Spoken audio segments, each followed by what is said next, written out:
Holy tzaddikim and tzaddikot. Hope everybody is doing great.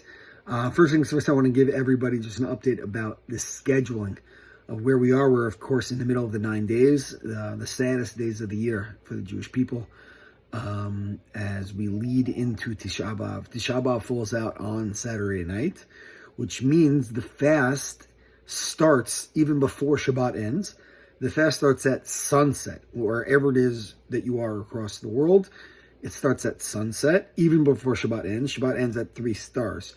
So if you're in Israel, let's call that, 35, 40 minutes before Shabbat ends. If you're in the New York area or most parts of America, it's between 45 minutes and an hour before Shabbat ends. That means the fast already began. Okay? Once Shabbat ends, that's when you change your shoes out of the leather shoes and put on the non-leather shoes. And that's when you stop sitting on a regular chair, and you have to sit on a low chair or sit on the floor, and all the other rules of Tisha B'Av fall into place. About not brushing your teeth, and of course not putting on any ointments, not washing your hands past the knuckles. Husbands and wives don't have intimacy. Like I said, not putting on any creams or anything like that. If you have any specific questions about your, particular circumstances, anything that has to do with medical or any other situations, obviously feel free to reach out. So it starts Saturday night, even before Shabbat ends, and goes until Sunday night. We don't sit on regular chairs until Sunday after midday, after Chatzot, midday not being noon, but midday being Chatzot. So where I am in the world, it's about 1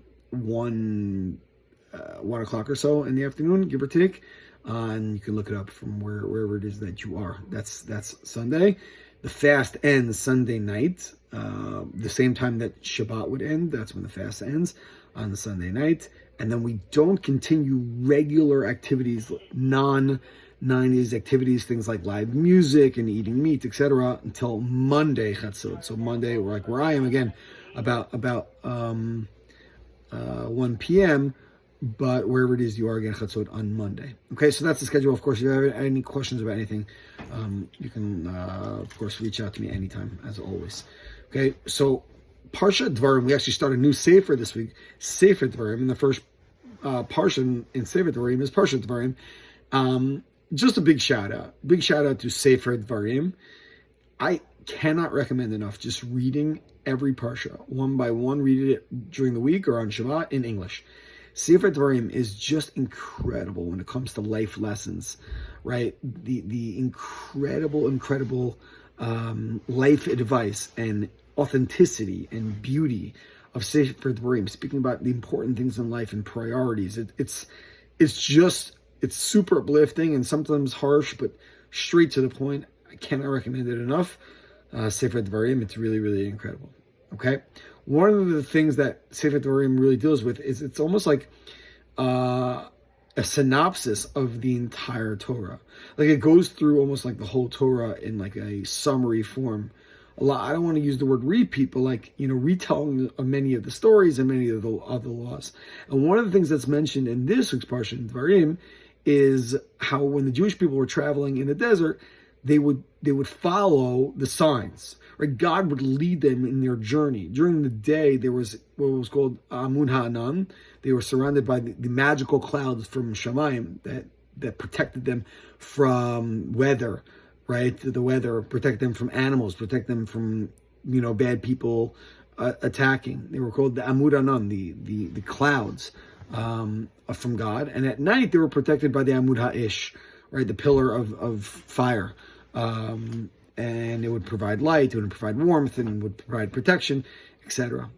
And not just about the protection part, but it was the fact that the Jewish people could look up and they can see the Amud Anan. And when the Amud Anan, when the pillar of clouds and the pillar of fire, when they moved, so the Jewish people would move with them, right? They were traveling in the desert, so they'd be like, well, what direction do we go in? Where do we go? When do we go? And so these questions were answered by God, right? God literally says, okay, follow me. Just follow the Amud Anan and the Amud Eish, follow the clouds, and follow the fire. And I'm thinking about this. I'm reading this in the Parsha. I'm like, what about nowadays? Like how do we know what direction to go in? How do we know where to go and what to do? And the truth is, while we don't have the pillar of fire at night and we don't have the clouds during the day, I see it in my own life, and I imagine this is not unique for me, and it's for everyone. Like, God is constantly sending us signals as to where to go and when to move. And I'm not talking about like moving homes. I'm talking about like your choices in life, like where to go and what to do and like what you should be doing, you should be doing. And Hashem is constantly sending us signs. Like, don't do that. Or you should go down that road. It's going to be good for you. And if you open up your eyes and you look, you don't have to go through life aimlessly thinking like, oh, I don't know, I'm not sure, I have so many big life decisions. There are so many signs that God sends us. A person is looking for them, right? Hashem sends us signs, but he wants us to try. So he's not going to knock on our door and be like, hey, you, let me spell it out for you, right? Why not? Why not just do that? Because Hashem wants us to put in the effort. He wants us to look for him, right? He doesn't want to spoon feed us. He wants us to earn the connection. So he's saying, open up your eyes. I'm here and I'm leading you and I'm guiding you. And if you follow my directions, I'm going to lead you exactly to the life that you need to live. The best life possible. And sometimes life can be confusing. It really can be. Like, finding the right person to marry and the right career and the right friends and the right choices within any of these things. It's hard sometimes. But sometimes the answer is just open your eyes and be like, what is the sign? What are the signs? On Tisha B'Av, I'm going to send out another video about signs. How Hashem is constantly giving us signs in life. I saw an incredible video. I'm going to wait till Tisha B'Av to share it with you. But it's just, Hashem, he doesn't desert us. He's there and he's helping guide us. So open up your eyes and follow his lead. Wishing all the holy tzaddikim and tzaddikot Shabbat Shalom.